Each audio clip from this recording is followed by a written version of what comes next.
Contrary to what my MKC profile might say, my Mario Kart 8 journey began in 2016. I was 12 at the time, and after years of sneaking onto my parents' laptop to watch Troy videos, I finally had my own consistent internet access and was ready to actually play competitive Mario Kart for the first time. I happened to stumble upon this quote beginner-friendly team called Horizon, and found myself in their Skype group as a trial in that June. There's very little surviving evidence that this happened, and honestly, I'm perfectly happy keeping it that way. Because 1, yes, my me actually did look like that, and 2, I was awful. Like, 50 points was a good war for me, awful. I was most certainly about 1 or 2 wars away from failing that trial, but as it tends to do every now and then, fate had other plans, and on June 28th, 2016, I broke my arm. Unable to hold a controller, even if I wanted to.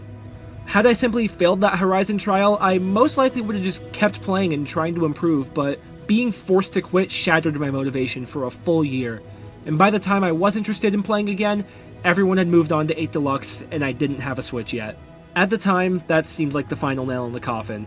I was just entering high school, and the free time I did put towards gaming was fully focused on other games. So much so, in fact, that when I did get a Switch for my birthday and 8D for Christmas, I just never got back into the game. I was so wrapped into the new games I'd picked up that the thought never even really crossed my mind, and the timeline where I became a Mario Kart player was starting to look more and more like a what if. It remained that way for almost 3 years. Come 2020, I still played those same 2 games, and for the first time was actually getting kinda good at them. At this time, I was mostly playing Geometry Dash, and as did the entire world that year, I found myself with a ton of free time. One afternoon in May, I hopped in a VC in a server I'd just recently joined, only to see that my friends weren't screen sharing GD, they were all on a worldwide together. I happened to be pretty bored that day, so with the worlds of my main game and childhood memories colliding right in front of me, I dusted off my Switch and joined them. And that was probably the best decision I've ever made.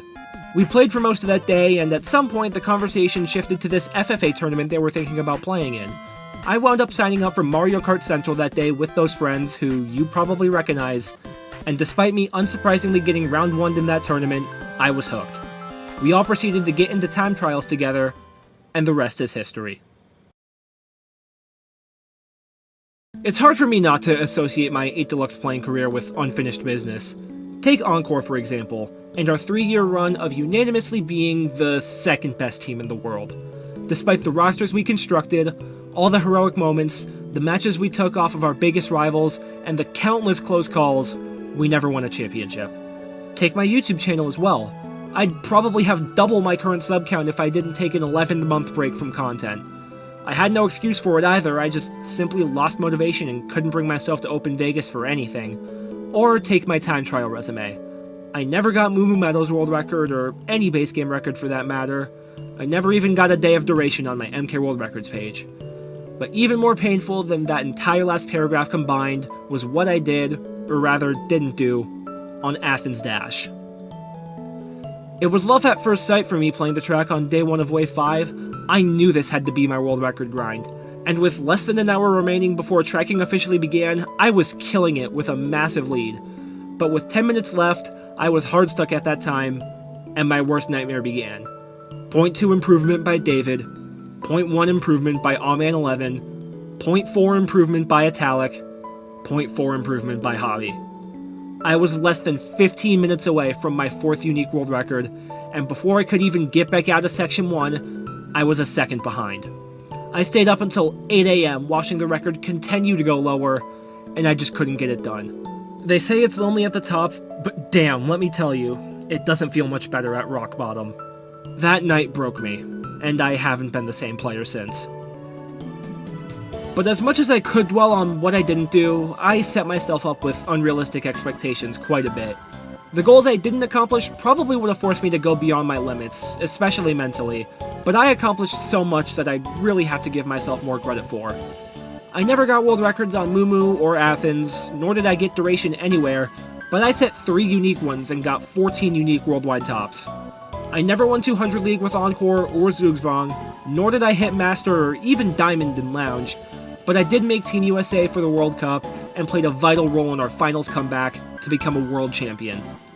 My YouTube activity has been constantly sporadic, But with Serbook Writer's help, I turned it around in 2025, and in our time trial series, improved half my timesheet in just 4 months. Which brings me to my grand finale as an 8 Deluxe player in the current game. If you haven't been watching Race Against the Calendar Double Dash, I arrived last week at track 48 of the challenge, Rainbow Road. My favorite track in series history, my halfway boss track, and the second best time on my timesheet. See, I've had this category looming over me for some time now. I've had tops here on 2 separate occasions, but that's always come with the caveat that my time could be better. I haven't had a 3-for-3 Fast Glider PB since 135, and for years, even post-patch, I never attempted to learn motion hop. And seeing as how these dates were lining up, I figured, for old time's sake, why not reach for the stars one more time, and announce that I was going to try and turn my mid-132 into a 131.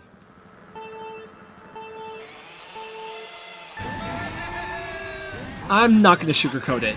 I didn't do that. But that's not to say I think my grind was unsuccessful. I had a much better time playing this track than in previous D-Rusts, especially mentally, and after my 4th go-around with the strat that gapped me for years, I sat down, learned, implemented, and improved with motion hop. If I can take any positive out of my past failed endeavors in Mario Kart 8 Deluxe, it's that they've built what I like to think is a very good mentality. Outside of lounge, that is.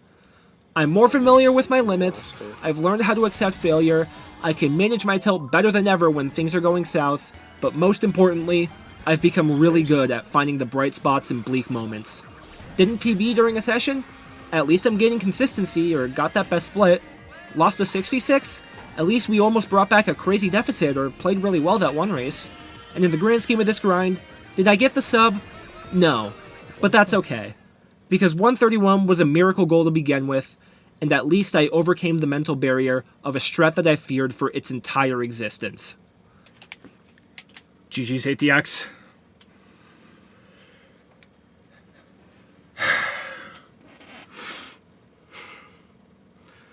It was scuffed, but it was good enough. This run legitimately felt scripted.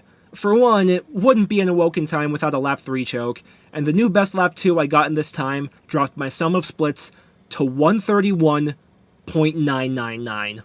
I'm not sure I see myself completing the project, but for what it's worth, I'm also now halfway through Race Against the Calendar. I don't know when I'll play this game again. Maybe sooner than I know right now, with 200cc not being in World at launch. But when the time does inevitably come, I've now laid down the groundwork to go and set one of my dream PBs someday.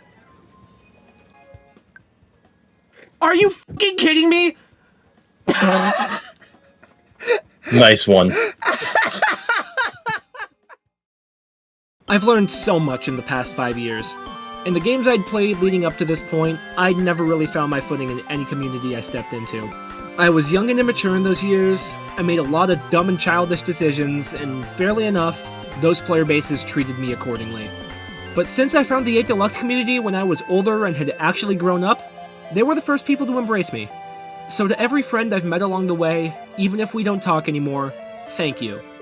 To every clan tag I've ever put on, even if it was just for a trial I wound up failing, thank you. To every track I've ever grinded, including the 12-hour tack session that cracked my egg, thank you. To every LAN I traveled up and down the East Coast to play in, and all the amazing people that I've met in person at them, thank you. To every YouTuber I've ever collabed with, and the somehow now 4,000 subscribers that watch me be slightly above average at the game, thank you. To Technical, P, Brandon, Ty, Greg, Salv, and everyone that gave me a second chance after my more embarrassing moments, thank you. To Punietas, United Bros, ST, and Encore, you will always and forever be family to me, and are the reason I'm the person I am today. Thank you. Thank you, Mario Kart 8 Deluxe. I love you, I love this community with my entire heart, and I cannot wait to embark on this new adventure with you all together. See you tomorrow.